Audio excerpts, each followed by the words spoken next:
Hi guys, so yesterday we tried to play bingo and it took too long. It didn't work. The internet was having some issues. Some other classes weren't able to do that and instead they reviewed. So I made this video for you to help you review for the quiz on Wednesday.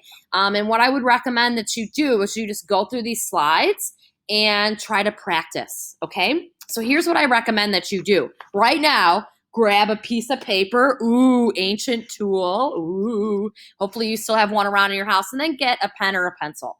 And I'll wait for you for just a second. Get paper and a pen or a pencil. Go.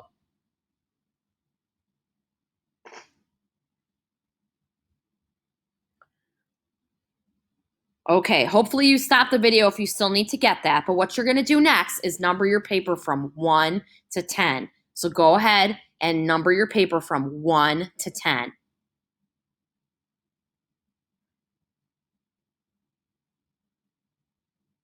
Okay, here's what I'm going to do. And stop me and continue if you need to finish numbering.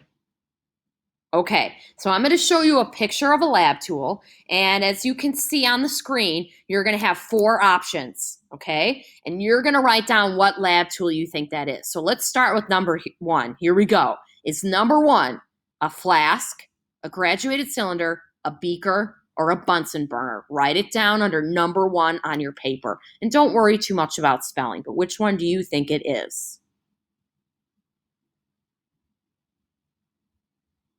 Let's go to number 2. Number 2 is number 2, the whole picture. A test tube holder, test tube rack, ring stand, or microscope slide.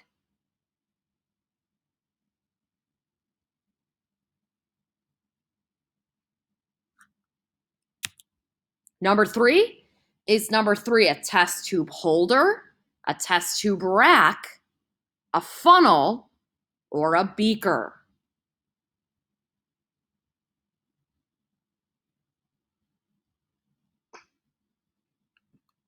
Okay, number 4 is for a funnel, a thermometer, a meter stick, or an eyedropper.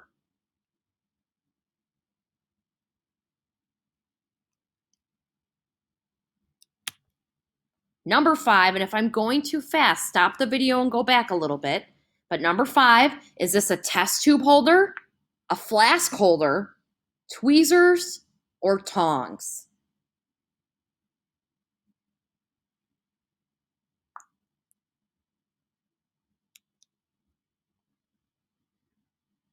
Number 6, is this a meter stick, a pipette, an eyedropper, or a petri dish?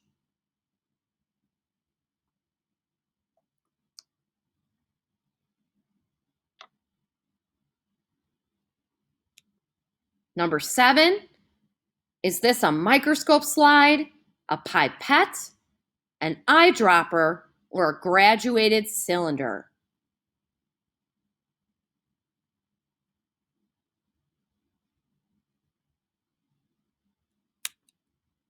Number 8 is pointing to where the arrows are. Okay, so number 8 is pointing to the glassware. Okay, so is 8 a test tube holder, a test tube, a flask, or a graduated cylinder?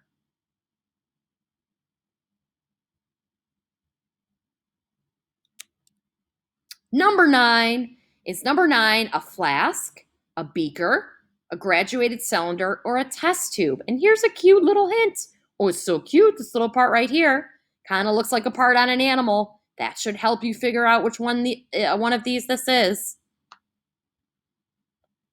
Okay, and number 10, is this a graduated cylinder, a flask, a beaker, or a test tube?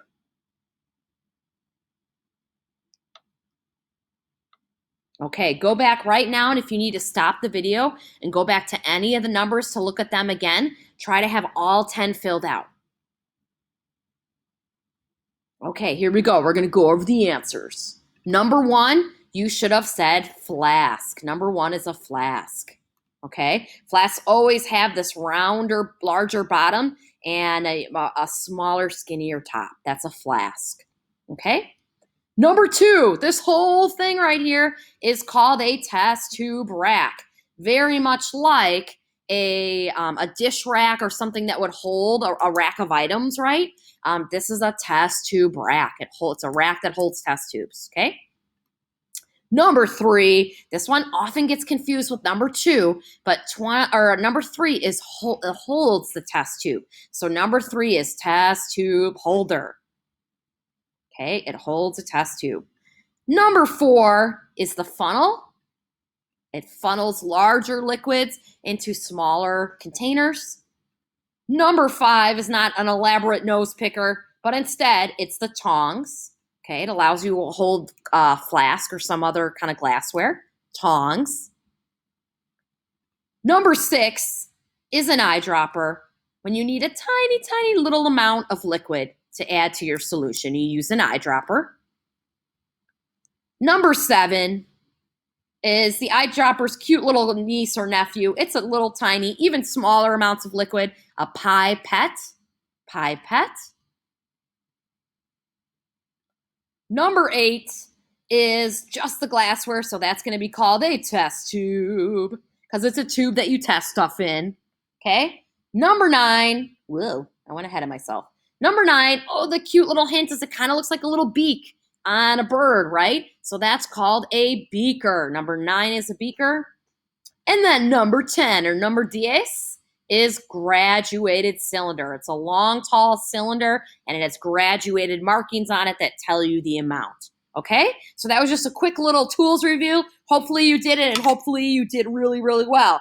I would say if you got less than 5 correct, maybe take a break and try this again, and you're going to get better at it, okay? And the reason why I want you to practice, because we're going to have a quiz on Wednesday that will be going over some of the lab tools. It'll be very similar, though, where you're going to get to have options, okay? But really good way to practice, okay? Thanks a lot, guys. Have a great day.